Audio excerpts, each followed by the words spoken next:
Hello everyone, स्वागत है आप सभी को हक से सिविल यूट्यूब चैनल में। तो आज हम जानेंगे कि प्लिंथ बीम का कंस्ट्रक्शन साइट पे कैसे होता है।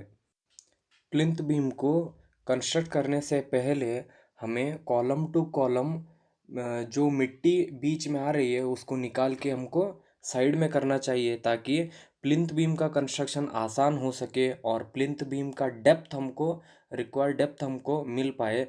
इसलिए हमको पूरा जो मिट्टी है वो साइड पे करके पानी डाल के थोड़ा साफ सफाया करना चाहिए, ताकि प्लिंथ बीम का कंस्ट्रक्शन आसान हो सके।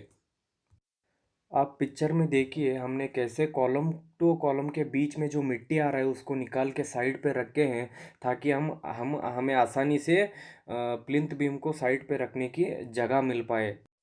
इसके बाद अभी हमको दो कॉलम के बीच में एक धागा बांधना चाहिए जिसका हाइट प्लिंथ बीम का टॉप लेवल जितना हो, टॉप हाइट जितना, और प्लिंथ बीम का डेप्थ जो है उस रस्सी से नीचे तक जितना डेप्थ है प्लिंथ बीम का, उसके हिसाब से हमको मिट्टी को एडजस्ट करना चाहिए, ताकि required depth of plinth beam हमको मिल पाए।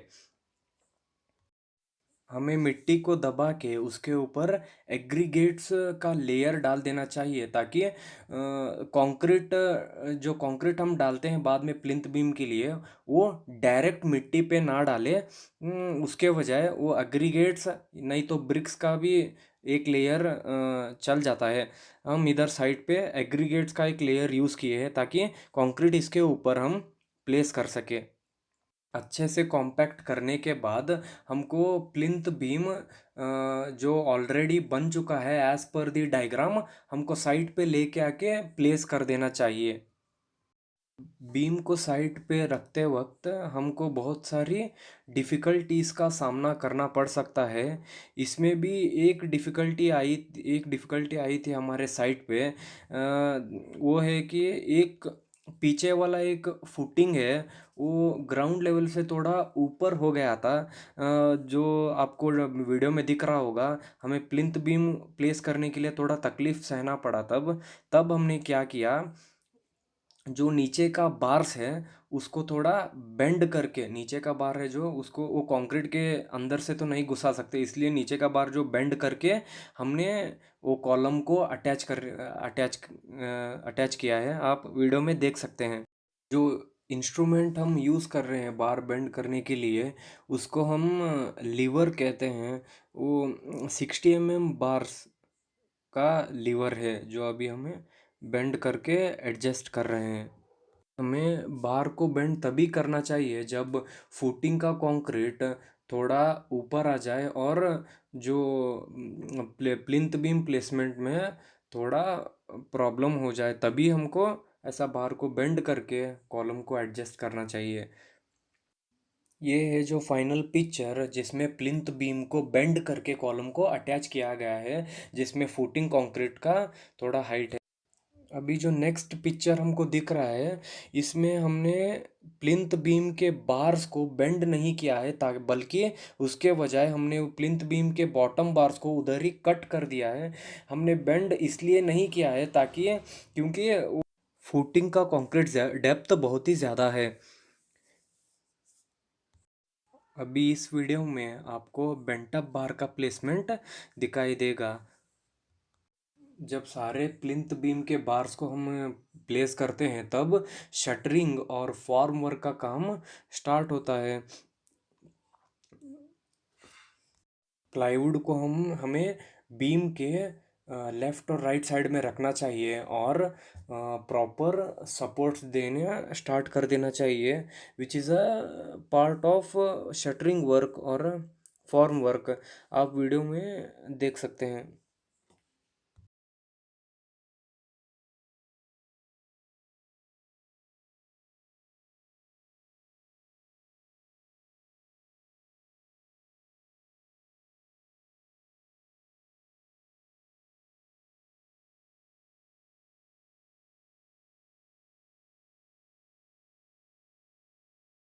के बाद दोनों प्लाईवुड को प्रॉपर वर्टिकल वे में रखने के लिए और दोनों प्लाईवुड को सपोर्ट करने के लिए ऊपर से एक लकड़ी का टुकड़ा मारा जाता है दोनों प्लाईवुड को।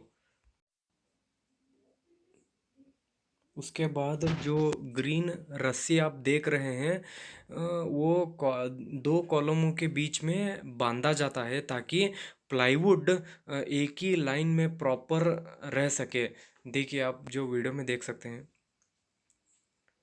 वो ग्रीन कलर का धागा दो कॉलम के बीच में बांधा है और प्लाईवुड को एडजस्ट किया जा सकता है। और उसके बाद वो प्लिंथ बीम के प्लाईवुड को सपोर्ट करने के लिए साइड सपोर्ट भी दिया जाता है, क्योंकि आफ्टर जब कंक्रीट को डालते हैं तब वो नीचे से फेल्यूर ना हो पाए और वो शटरिंग लूज ना हो पाए, इसलिए हमें साइड सपोर्ट देना ज़रूरी है। आप वीडियो में देख सकते हैं।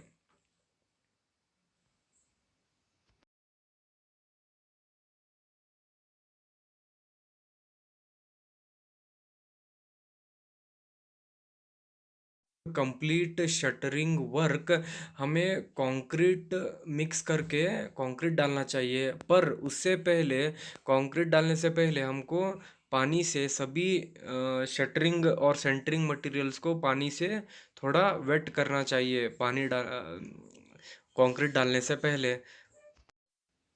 जो cement ordinary Portland cement 43 grade और 53 ग्रेड भी चल जाता है, और कंक्रीट M25 ग्रेड कंक्रीट हमें मिक्स करके प्लिंथ बीम को डालना चाहिए। बीम में कंक्रीट डालते वक्त हमको कंटिन्यूअसली कॉम्पैक्शन करना ज़रूरी है with the help of vibrating machine, और with the help of tamping rod. अभी हम लकड़ी का टैंपिंग रॉड यूज़ करके कंटिन्यूअसली कॉम्पैक्शन करते हैं। और उसके बाद आफ्टर कंप्लीट कॉम्पैक्शन एक दिन के बाद हम पूरा फॉर्म वर्क का मटेरियल निकाल देते हैं।